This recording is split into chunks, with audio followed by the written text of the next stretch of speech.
Assalamualaikum warahmatullahi wabarakatuh. Baiklah, pada kesempatan kali ini kita bertemu lagi di pembelajaran kimia kelas 10 fase E, di mana pada pertemuan kali ini kita akan mempelajari yaitu pemisahan campuran. Nah, pada pertemuan kali ini kita akan mengingat lagi pembelajaran pada minggu lalu, yaitu yang pertama apa itu campuran, dan yang kedua apa saja macam-macam campuran. Nah, yang pertama, apa itu campuran? Campuran adalah materi yang terdiri atas dua zat atau lebih yang digabungkan tanpa adanya reaksi kimia. Nah, itu telah kita pelajari pada minggu yang lalu. Selanjutnya, Ananda, apakah masih ingat apa saja jenis-jenis dari campuran? Mari kita ingat kembali. Yang pertama, jenis-jenis campuran ada homogen dan ada heterogen. Di sini, homogen terdiri yaitu campuran di mana antara zat pelarut dan zat pelarutnya tidak bisa dibedakan. Sedangkan heterogen di mana antara zat pelarut dan zat terlarutnya dapat dibedakan karena adanya terbentuk fase yang berbeda. Nah, untuk melihat kembali apa saja jenis-jenis campuran, dapat Anda lihat gambar di samping. Di samping dapat kita lihat adanya gambar air tambah pasir dan adanya air ditambah garam. Di sini dapat dilihat antara air dan pasir terdapatnya perbedaan fase, sedangkan air dan garam setelah diaduk, dia terlihat seperti air biasanya atau air yang jernih. Nah, dari gambar ini, Anda dapat menyimpulkan bahwa air dan pasir termasuk ke dalam contoh campuran heterogen, sedangkan air dan garam merupakan contoh dari campuran homogen. Nah, setelah Anda mengetahui apa saja contoh-contoh dari campuran homogen dan campuran heterogen, nah di sini kita akan pelajari lebih lanjut bagaimana cara memisahkan campuran tersebut.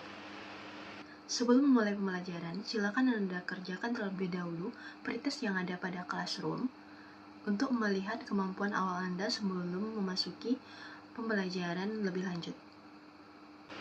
Nah, setelah Anda semua selesai mengerjakan pretest yang sebelumnya, selanjutnya Ibu di sini akan menyampaikan tujuan pembelajaran kita untuk pertemuan kali ini. Yang pertama, peserta didik dapat menentukan jenis-jenis dari pemisahan campuran, dan yang kedua, peserta didik dapat menganalisis pemisahan campuran dengan berbagai cara berdasarkan sifatnya. Pada pembelajaran kali ini, kita menggunakan metode pembelajaran yaitu problem based learning dengan tahapan seperti di layar.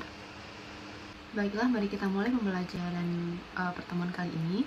Nah, di sebelumnya Ibu telah mengupload LKPD pada Classroom dan Anda semua dapat melihatnya dan memahami semua tahapan-tahapan pada LKPD tersebut, lalu mengerjakannya secara berkelompok.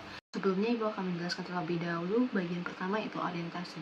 Di sini dapat dilihat adanya gambar, yaitu adanya sumur dengan air yang keruh. Nah, pada gambar tersebut apa yang Anda pikirkan dan bagaimana cara Anda untuk menjernihkan kembali air yang keruh tersebut. Nah, disinilah saatnya Anda berdiskusi dengan kelompok dan mengerjakan semua step by step yang ada pada LKPD. Setelah selesai mengerjakannya, silakan diupload di Classroom masing-masing, lalu kembali lagi fokus ke video ini untuk melihat evaluasi akhir dari hasil diskusi Anda berkelompok sebelumnya. Baiklah, berikutnya adalah tahapan evaluasi proses pemecahan masalah, di mana masalah yang diberikan di awal yaitu adanya air sumur yang kotor atau yang keruh, dan Anda telah mendiskusikan dengan kelompoknya bagaimana cara menjernihkan air tersebut. Nah, dapat kita ketahui cara menjernihkan air sumur yang keruh tersebut adalah dengan cara filtrasi. Anda telah mengetahui apa itu filtrasi. Filtrasi adalah proses pemisahan campuran di mana pemisahan antara zat cair dan padatan yang tidak larut di dalam larutan tersebut berdasarkan perbedaan ukuran partikel zat-zat yang tercampur. Dapat dilihat pada gambar di samping adanya satu set alat filtrasi di mana adanya corong, gelas kimia, atau LMR pun juga bisa untuk menampung hasil filtratnya. Dalam corong tersebut juga ada kertas saring untuk menyaring residu dari air yang keruh tadi. Lalu yang bagian bawahnya itu akan menampung filtrat yang bersih dari hasil saringan. Nah, untuk lebih mudah memahaminya, Anda bisa memperhatikan video animasi berikut ini. Nah, dapat kita lihat pada animasi di samping bahwa pada video itu dia membuat sebuah larutan dan padatan, di mana itu merupakan perumpamaan dari air keruh dari air sumur yang telah kita lihat pada orientasi masalah di awal. Nah, di sini dapat kita lihat adanya satu set alat filtrasi, di mana adanya corong, kertas penyaring, statif. Ini memudahkan untuk kita memegang corong tersebut. Lalu di bawahnya ada penampung berupa elemer ataupun gelas kimia.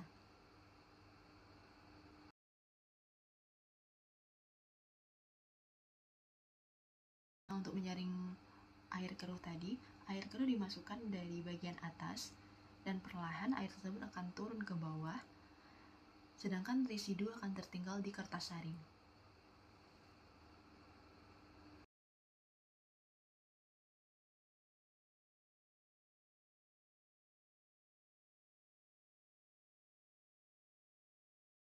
Pada bagian bawah akan tertampung filtrat atau air yang jernih hasil penyaringan.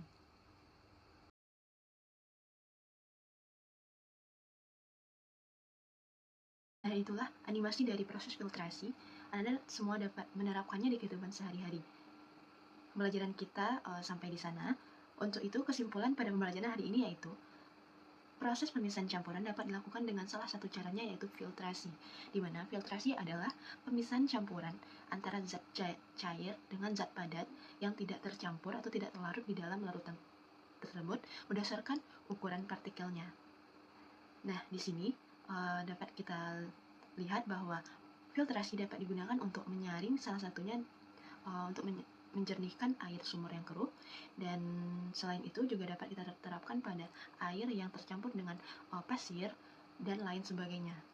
Setelah selesainya pembelajaran hari ini, silakan Anda kerjakan post test yang ada pada Classroom yang telah diupload untuk melihat kemampuan Anda setelah mempelajari materi pada hari ini. Itulah pembelajaran kita pada hari ini. Bagaimana pendapat Anda? Apakah pembelajaran hari ini mudah dipahami? Apakah menyenangkan? Nah, untuk minggu depan kita akan pelajari kelanjutan dari pemisahan campuran. Pada hari ini kita telah mempelajari pemisahan campuran filtrasi, dan pada minggu depan kita akan pelajari kristalisasi dan destilasi.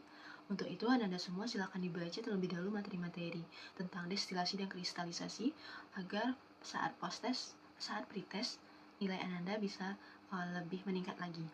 Sekian pembelajaran kita hari ini. Jika ada kata-kata yang salah, mohon dimaafkan. Assalamualaikum warahmatullahi wabarakatuh.